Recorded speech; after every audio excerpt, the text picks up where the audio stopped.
Hello dear students, I, Dr. Anuradha Goswami, Associate Professor, Department of Commerce from the Bhopal School of Social Sciences, welcome you all for this video presentation titled Sole Proprietorship.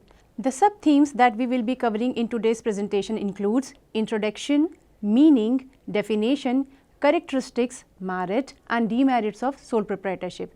So my dear students, let us begin with the presentation with the introduction of our today's topic. Sole proprietorship is the oldest and simplest form of business organization. Historically, it appears that business first started with this form of organization. This organization is also known as sole trader business, individual proprietorship and single entrepreneurship. In sole proprietorship, the sole trader is like captain of the ship because he is the sole organizer, manager, controller and master of his business. A sole trader mainly depends on his resources, so the business is generally on a small scale basis. The business is normally run with the help of family members, but he may employ persons to look after the day-to-day activities of the business. In addition, a sole proprietorship usually does not have to be incorporated or registered. Due to ease in formation, it is the most common form of business structure in India and the ideal choice to run a small or medium scale business. All the businesses that we see around us, like our own local grocer, the chemist, the dry cleaner, baker, etc., they all are perfect example of sole traders. The sole proprietorship is not a legal entity. A sole proprietorship can operate under the name of its owner or it can do business under a fictitious name. The fictitious name is simply a trade name and it does not create a legal entity separate from the sole proprietor. In other words, the identity of the owner or the sole proprietor coincides with the business entity. Due to this reason, the owner is fully liable for all the liabilities incurred by the business. Now, I will explain the meaning of the term sole proprietorship. As we know, the word sole means single and the word proprietorship means ownership. A sole proprietor is a natural person and the term sole proprietorship refers to a business which is owned and operated by a single individual. Thus, legal business activities which are owned and controlled by an individual is called sole proprietorship. The individual who owns and runs the sole proprietorship business is called sole proprietor or sole trader. Dear students, now you will be able to see all the various definitions given by the various writers for the term sole proprietor. So, take a look into it and try to learn it by this yourself so that you can prepare yourself for your examination.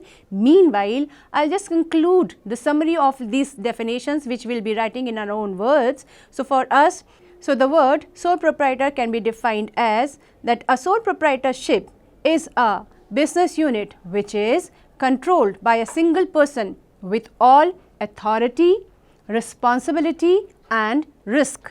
Now, I will explain the main features or the characteristics of sole proprietary business. The first feature of sole proprietorship is easy formation. The formation and operation of a sole proprietorship form of business requires almost no legal formalities. As there is no separate law or statute to govern a sole proprietorship, therefore, not many rules and regulations are applicable on it. The biggest plus point is that it does not require incorporation or registration of any kind. Any person who is competent enough to enter into a contract can start his own business as a sole trader. However, for the purpose of business and depending on the nature of the business, a businessman may be required to obtain a required license or permission from the local administration. For example, a street vendor may need FSSAI registration if you are entering into the venture of food. Just like formation, even in the case of closure or termination of the business, there are no legal technicalities involved. Therefore, it is a business which is very much hassle-free. The second feature of sole proprietorship is single ownership. A single individual always owns a sole proprietorship form of business unit. That individual owns all assets and properties of the business. Consequently, he alone bears all the risk of the business. Thus, the business of sole proprietor comes to an end at the will or upon the death of the owner. The third feature of sole proprietorship is supply of capital by the owner himself. The capital required by a sole trading business is totally arranged by the sole proprietor himself. He provides it either from his personal resources or by borrowing from friends, relatives, bank or other non-banking financial institutions. The fourth feature of sole proprietorship is that the management and controlling powers always lays into the hand of the owner himself. He prepares the blueprint of the venture and arranges various factors of production. He takes all the decisions, procure all the resources, employ the persons and direct and control the affair of the enterprise. He is not required to consult anyone else in taking any decision, though he is free to consult anyone if he wishes so. A sole trader may delegate some of his authority to his assistants, but the ultimate authority to manage and control rests with him.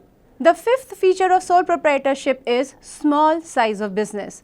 The scale of operations carried out by sole proprietor is generally small because the limited ability and capital do not allow the expansion of the business. Since all administrative and managerial decisions are be taken by the proprietor, hence he will be able to supervise a small business only. The sixth feature of sole trading business is unlimited liability. The liability of the proprietor for the debt of the business is unlimited because a sole proprietorship does not differentiate between a business and its owner. This implies that in case of loss, the business assets along with the personal properties of proprietor like his car, house, other properties, etc. shall be used to pay the business liabilities. The seventh feature of single proprietorship is no distribution of profit. The entire profit arising out of sole proprietorship business goes to the sole proprietor. There is no obligation on him to share his profit with anyone, as technically there is no one else but himself in the managerial position of the business unit. If there is any loss, it is also to be borne by the sole proprietor alone. Nobody else share the profit and loss of the business with the sole proprietor. The eighth feature of sole trading business is absence of legal status. A sole proprietorship concern has no separate legal entity independent of its owner. In legal terms, the business and the owner are one and the same. Therefore, the owner will be held responsible for all activities and transactions of the business. The ninth feature of sole proprietorship is flexibility of organization. A good number of giant concerns fail on account of their inability to change their policies promptly with the change in the situation. In case of sole proprietorship, if any change in business is called for, the sole trader himself is able to make necessary changes without any delay, as he is not required to consult anyone. The 10th feature of sole proprietorship is that its continuity is uncertain. The continuity of the business is entirely dependent on the life of the owner. If the owner dies, retires, gets imprisoned or become bankrupt, in such cases, the proprietorship will cease to exist and the business will come to an end. Now, my dear students, let us discuss few of the benefits of a sole proprietary business organization. The first merit of sole proprietary business is the ease of formation and dissolution. A sole proprietary form of business is very easy to form. With a very small amount of capital, anyone can start the business. There is no need to comply with any legal formalities relating to the formation of business except for those businesses which require license from local authorities. Just like formation, it is also very easy to wind up the business. Hence, it is the sole discretion of the owner to form or wind up the business at any time. The second advantage is direct motivation and incentive. The sole trader himself derives the maximum incentives from the business because he does not have to share any of his profits. So, the work he puts into the business is completely reciprocated in incentives. All the profits earned belong to the sole proprietor alone and he only bears the risk of losses as well. Thus, there is a direct link between effort and reward. If he works hard, then there is a possibility of getting more profit and of course, he will be the sole beneficiary of this profit. This provides strong motivation to the sole proprietor to put his heart and soul in the business and to work hard. The third benefit is quick decision and prompt action. In a sole trading business, the sole proprietor alone is responsible for all decisions. Of course, he can consult others, but he is always free to take any decision on his own.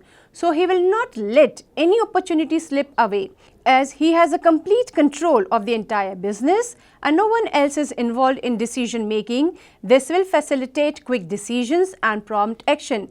It is well known fact that if more persons are involved in decision making, then delay is bound to occur. The fourth merit is effective control. In sole proprietary business, the proprietor has full control over each and every activity of the business. He is the planner as well as the organizer, who coordinates every activity in an efficient manner. Since he cannot afford to be complacent in taking decision, hence he takes decision at appropriate time. If the responsibility is divided, then there can be a possibility of shifting obligation to other persons. In sole businesses, there is no such difficulty since the proprietor has all the authority with him, so he can easily exercise better control over his own business. The fifth advantage is maintenance of adequate secrecy. Business secrecy is an important factor for every business. It refers to keeping the future plan, technical competencies, business strategies, etc. secret from outsiders or competitors. In the case of sole proprietary business, the management and control lies in the hand of sole proprietor, so he is in a good position to keep his plan to himself. There is no need for him to disclose any information to others.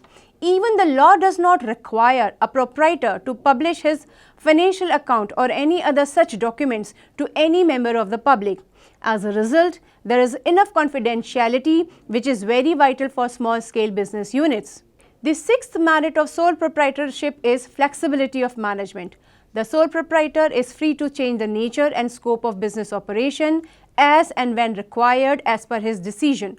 A sole proprietor can expand or curtail his business according to the requirement. A sole proprietor concern is generally run on a small scale basis, so whenever a change in operation is required, it can be done without involving much expenditure.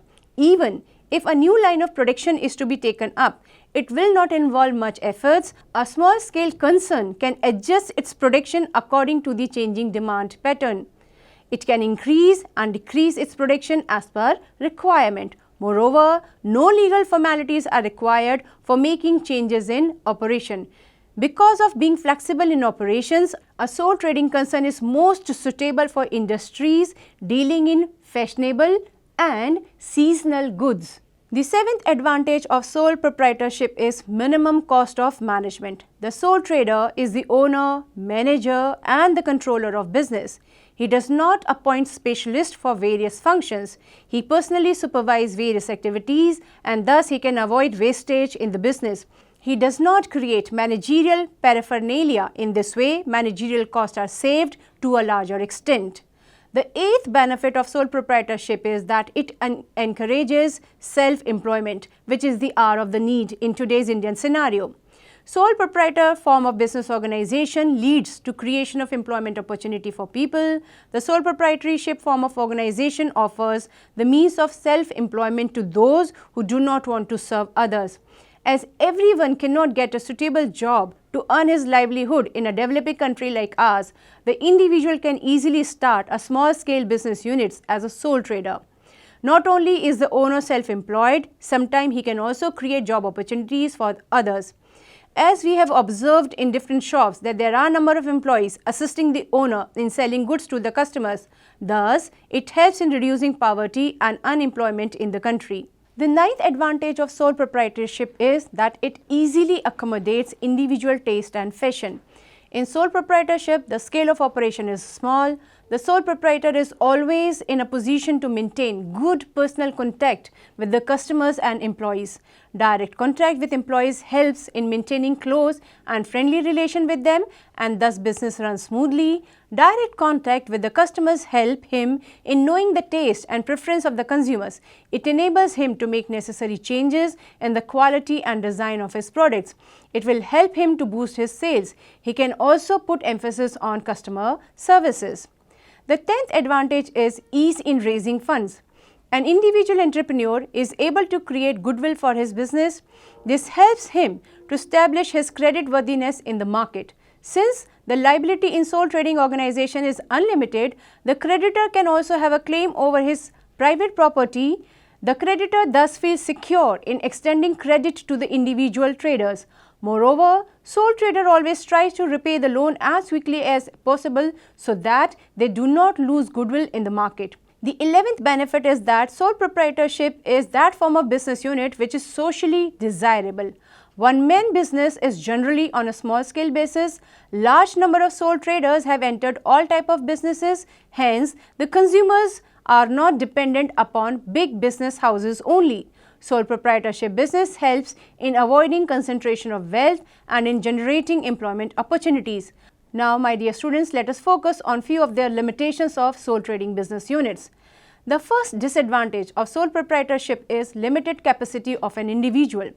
Sole proprietorship functions efficiently so long as it does not exceed the capacity of the owner to manage the business.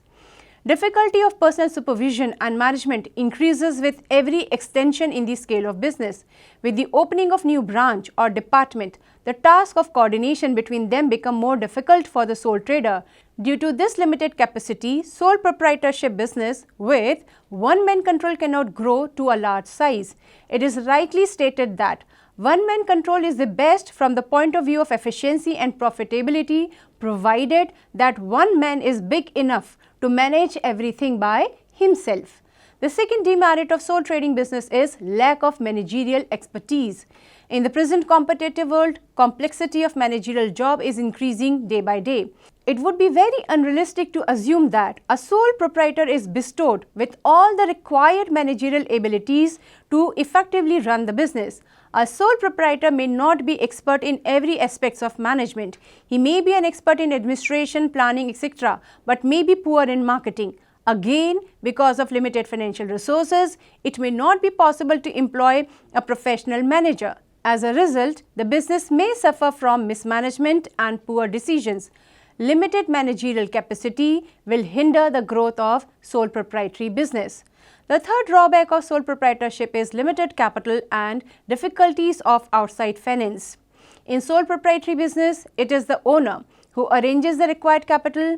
It is often difficult for him to raise a huge amount of capital because, unlike partnership and cooperation, sole proprietorship generally have fewer options to raise capital. For example, the sole trader cannot sell the share or debenture to obtain more funds. In addition, the ability to obtain loan depends on the owner's personal credit history. Thus, acquisition of loans may also be difficult if the owner does not have enough credit to secure additional money. Banks and financial institutions are also very cautious while providing loan to sole proprietor for the reason of risk being involved and limited guarantors. The owner's own funds as well as borrowed funds sometimes become insufficient to meet the requirement of the business for its growth and expansion. This difficulty of attracting outside finance forces the owner to rely on his own saving and loan from friends and family. The fourth defect of sole proprietary business is indispensability of the owner. The physical presence of the proprietor is the key element for the success of a sole trading business. A sole proprietorship business cannot carry on without its proprietor. The undue absence of owner will result in loss of personal supervision and direction during that time. This condition may have a negative impact on the business and it may even lead to the closure of the business. The fifth demerit of sole proprietorship is unlimited liability. One of the biggest limitations of sole proprietorship business is the unlimited personal liability of the owner. In case the sole proprietor fails to pay the business obligation and debts arising out of business activities, his private property can also be assigned for meeting business losses. Unlimited liability also restricts his working because he tries to be cautious while taking risks. It acts as a detriment to the growth of business activities. The sixth disadvantage of sole proprietorship is the responsibility for decisions. A sole proprietor has to take all decisions by himself. Sometimes lack of counseling may create difficult situation for him. Hence, there is a possibility of taking wrong or hasty decisions.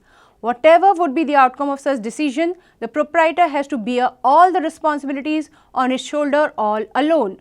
In other form of organization, the decisions are taken by more than one person, so the possibility of mistake and wrong decision is minimized. The seventh demerit is uncertainty of duration. Permanence or continuity of business is difficult to maintain. The existence of sole proprietorship business is linked to the life of the proprietor. In case of his mobility, illness, insolvency or death, the business is discontinued, especially if there is no one capable enough to take his place. Very often, the successor of sole trader lacks the requisite ability or inclination to carry on the business. If the business falls into weak hand, it will fail, causing loss not only to the owner but closure to the business which has been rendering useful service to the community would be a social loss too. The eighth drawback of the business is stunted growth. In sole proprietorship form of business organization, there is a limit beyond which it becomes difficult to expand its activities. It is not possible for a single person to supervise and manage the affairs of the business if it grows beyond a certain limit. Thus, due to the limitation of capital and limited capacity of sole trader to supervise all the business activities all alone lead to the restricted growth of the sole proprietary business. Fear of unlimited liability also makes the proprietor conservative. Hence, the size of business remains uneconomic or below the optimum level. The ninth disadvantage is no economy of large-scale production. A large-scale enterprise is always able to have a favorable terms of purchasing and selling of goods, but a small-scale concern cannot economize in purchase, production and marketing. In a sole trading concerns, overhead expenditures are also more. So, this type of concern cannot enjoy the benefit of large-scale economies. Now, my dear students, I would like to conclude this presentation with the following statements. It is easy to start a business unit by forming a sole proprietorship with minimal complexities. The sole proprietor can focus on enhancing his business rather than focusing on meeting various compliances. It is a field where young men of business acumen should be encouraged to try out their business idea with minimal investment. The only point to keep in mind is that a sole trader can thrive only when small business is small and simple, market is local and demand for capital and skill is modest. For a country like India, sole proprietorship is a social necessity and will continue in the years to come with the improved pattern of management. Thank you, my dear students. I hope this video presentation will help you to understand all the various concepts that are related with the topic sole proprietorship. Thank you all once again.